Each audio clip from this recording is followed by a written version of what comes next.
The barren expanse of Zeldar Prime stretched endlessly beneath a sky thick with swirling green auroras. Mason adjusted his helmet, his breath fogging the visor for a moment before the environmental stabilizers kicked in.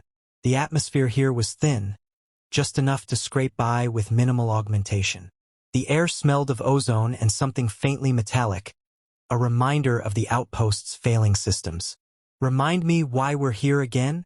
Mason muttered, flexing his gloved fingers as he surveyed the towering, spindly structures that made up the Zeldar's primary research station. "Because we're the only ones crazy enough to fix an alien power grid with improvised tools and a complete lack of respect for protocol," Dr. Reena Patel replied, her voice dry over the comms. A deep, resonant chime echoed across the landing site as the Zeldar delegation approached.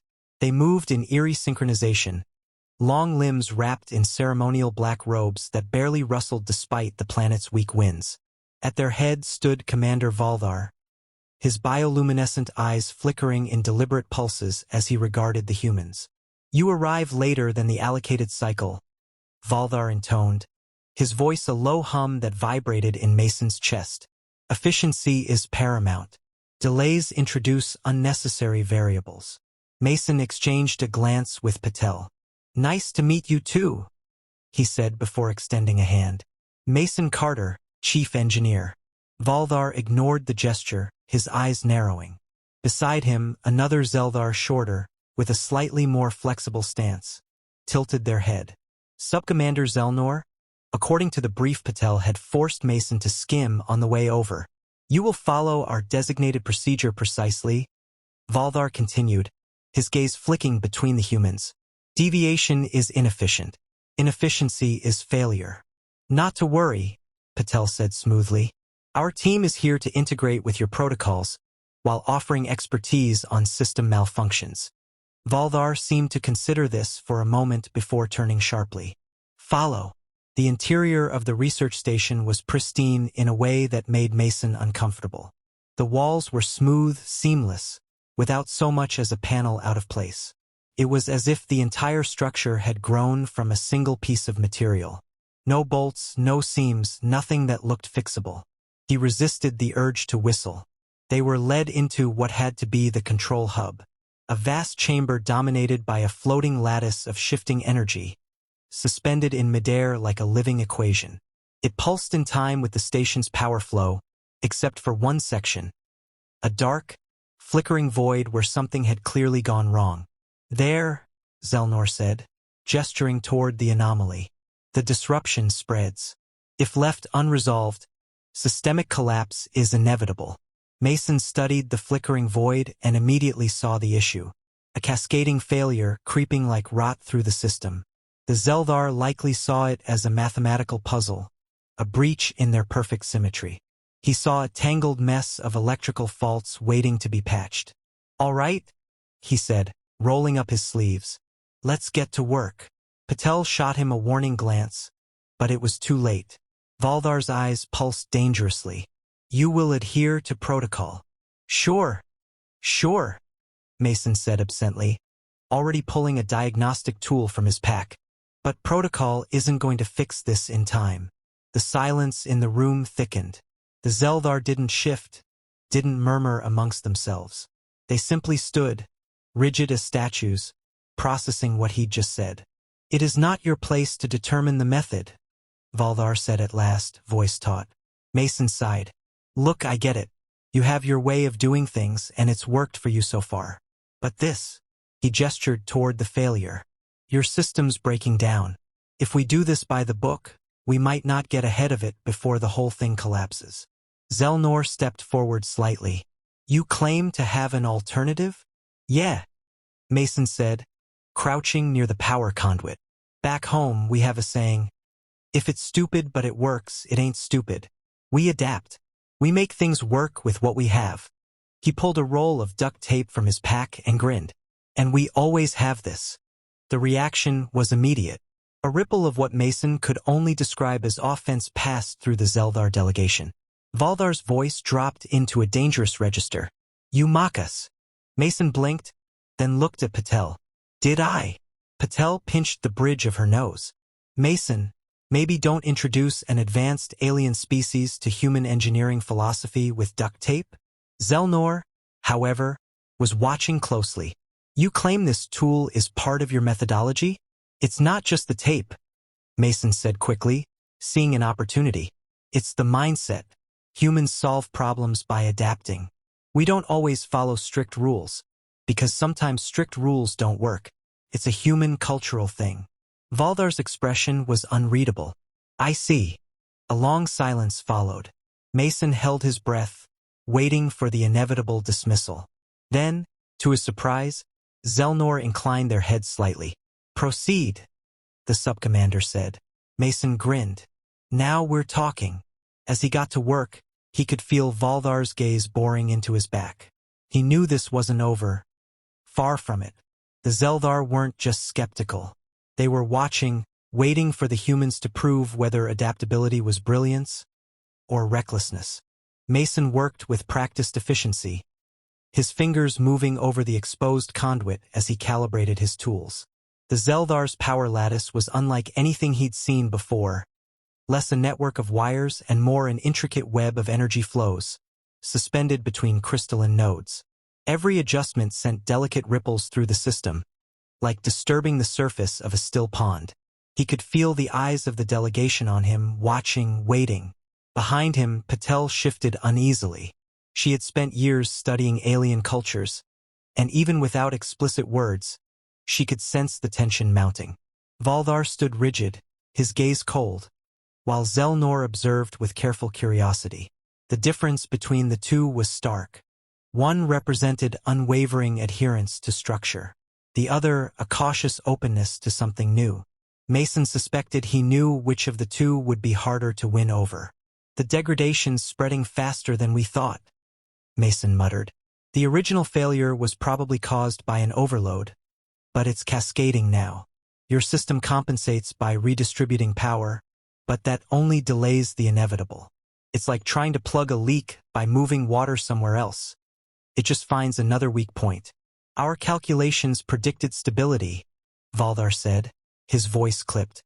Deviation from the model introduces unpredictability. Unpredictability is failure. See, that's where humans differ, Mason said, twisting a panel free and examining the connections beneath. We expect things to go wrong. We don't fight unpredictability. We plan for it. Zelnor's head tilted slightly. You incorporate disorder into your processes? Mason grinned. We don't just incorporate it. We thrive on it. He held up a small device, a compact regulator he'd adapted from their supplies. This should stabilize the affected nodes enough to stop the cascade. It's not a perfect fix, but it buys us time to reinforce the whole system. Valdar's bioluminescent eyes pulsed in slow, deliberate patterns. That is not the prescribed solution. It's the one that works, Mason countered. Your system is elegant, no doubt, but it's also fragile. You've designed for perfection, not resilience. Humans, we design for when things go wrong. A long silence stretched between them. Then, finally, Valdar turned away. Proceed. Mason exchanged a glance with Patel before carefully installing the regulator. The moment it locked into place, the flickering void in the power lattice steadied, stabilizing into a pulsing rhythm. The cascading failure slowed. Not stopped, but slowed. It was enough. Zelnor took a step forward, observing the change. Intriguing. You altered the flow rather than restoring symmetry. Symmetry's great when everything works, Mason said, dusting his hands off. But the universe doesn't care about symmetry. Cares about survival. Patel exhaled, tension easing slightly from her shoulders. We'll need to monitor this over the next few hours, make sure it holds. But for now, this should prevent a total collapse. Valdar did not look pleased. This solution is unstable. It's adaptable, Mason corrected. There's a difference. The commander's expression darkened, but before he could respond, an alarm chimed through the facility. Zelnor turned sharply, their bioluminescence flaring in an urgent pattern. Another failure. Secondary systems are overcompensating. A chain reaction has begun. Mason swore. Where? Zelnor gestured toward a central column where energy pulsed erratically, its glow turning an ominous shade of red. Mason didn't need an alien physiology textbook to know that wasn't good. The failure is accelerating, Zelnor confirmed. Our standard containment methods require time to implement. How much time? Patel asked. 17 cycles. Mason glanced at Patel. And in human time? Patel's expression tightened. Too long. Valdar stepped forward. Containment protocols must be followed. If we follow your protocol, this whole place is going dark, Mason said, already moving toward the failing node. We need to cut power to the auxiliary relays before they overload. You would sever power to critical infrastructure? Valdar's voice was edged with disbelief. Temporarily, yeah. A controlled shutdown is better than an uncontrolled meltdown. Valdar did not move. The others hesitated, waiting for his command. Mason clenched his jaw. There was no time for a debate. Fine, he snapped. If you won't do it, I will. Before anyone could stop him, Mason reached for the manual override panel and yanked the emergency shutoff switch. The effect was immediate. The pulse of the failing lattice stuttered, flickered, then went dark. The entire station hummed as power rerouted, stabilizing. A few systems blinked offline momentarily before emergency backups engaged. The red warning glow faded. Silence. Then a slow, pulsing blue power returning to equilibrium. Zelnor exhaled. A sound almost like awe. Containment achieved. Mason turned to Valdar. You're welcome. The commander's eyes burned with restrained fury. You have violated protocol. And saved your station, Patel interjected, her voice firm. If Mason hadn't acted, the collapse would have continued. Valdar's bioluminescence flickered in sharp, jagged bursts. Anger, frustration, perhaps something else. This deviation cannot be sanctioned. Mason crossed his arms. Then maybe your system needs a few more sanctioned deviations. Another long silence.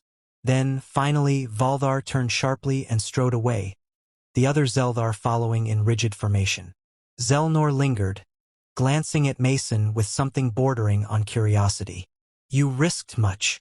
Mason shrugged. Risk is part of the job. A human cultural thing? He grinned. You're catching on. Zelnor's glow pulsed faintly before they, too, turned to leave. Patel let out a slow breath. Well, that could have gone worse. Mason smirked. I think that went exactly as expected. But even as he said it, he couldn't shake the feeling that the real challenge was still ahead. The tension in the Zeldar research station had shifted.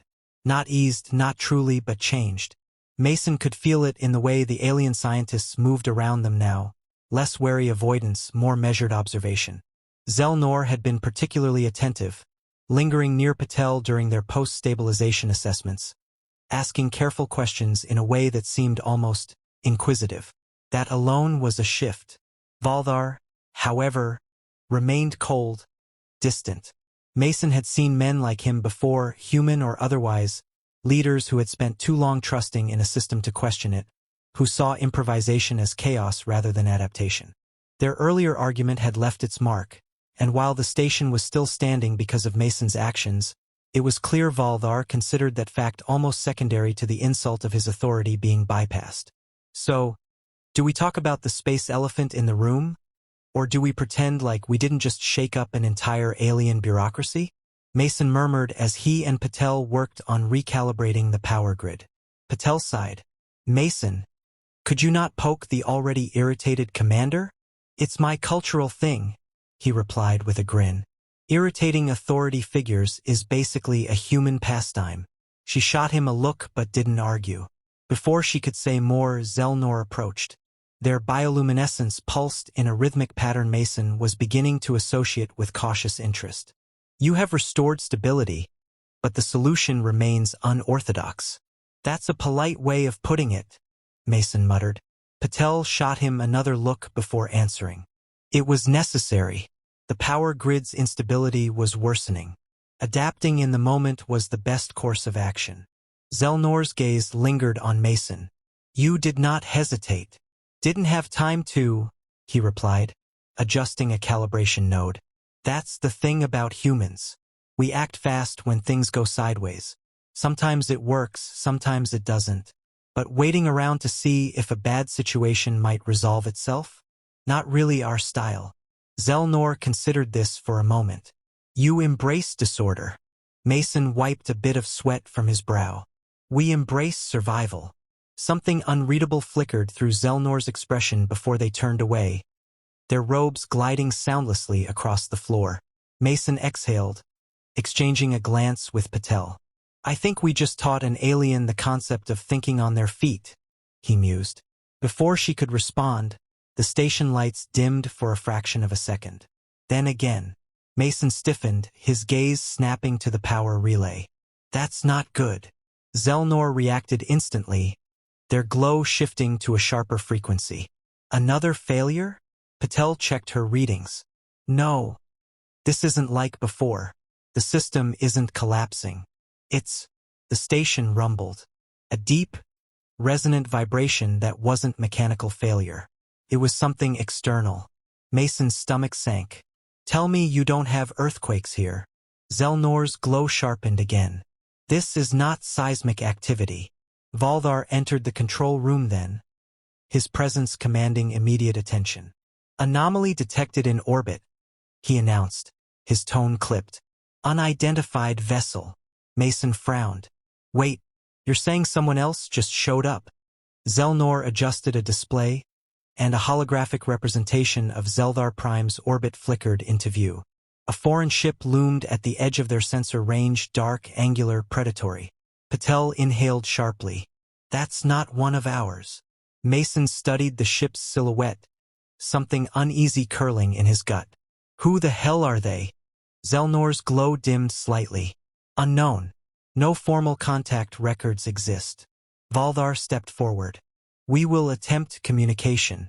If they remain unresponsive, we will assume hostile intent. Mason didn't like the sound of that. Let's not jump straight to worst-case scenarios. Maybe they're just passing through. As if in response, the station shuddered again. This time, a warning klaxon blared, alien glyphs flashing red across the displays. Patel translated first. They've locked weapons on us. Mason swore under his breath. Zelnor's glow flickered erratically. They issue no demands. Valdar's stance was rigid. A preemptive strike, then. They perceive weakness. Mason's mind raced. The Zeldar were brilliant, their technology leagues ahead of humanity in some ways, but they weren't warriors. Their entire civilization was built on precision and control. If they weren't prepared for this, he clenched his fists. We need to get defenses online. Valdar's bioluminescence flashed in a sharp, dismissive pattern. Our station is not built for warfare. You might not have a choice, Mason shot back, unless you want to find out the hard way how efficient getting shot at is. The air was thick with tension. Zelnor was watching him again, something unreadable in their expression. Patel was already moving, fingers flying over the interface. I can try to adapt the power grid to reinforce shielding. It won't hold against sustained fire, but it'll buy us time. Valdar hesitated. Mason growled. Commander, we don't have time for protocol. Either let us help, or start composing your last words. For a long moment, Valdar's bioluminescence remained unreadable. Then, finally, do it. Patel let out a relieved breath, diving into the work. Mason turned to Zelnor. You have any countermeasures on this station at all? Zelnor's glow flickered. Automated drone defense, but it is not configured for rapid response. Then we reconfigure it. Zelnor hesitated. Mason held their gaze. Trust me. Another pause. Then, finally, Zelnor moved to the control panel, fingers gliding over the interface. The defensive grid flickered online. The station shuddered again. The foreign vessel was getting closer. Here we go, Mason muttered. Outside, in the dark sky above Zeldar Prime, the battle began.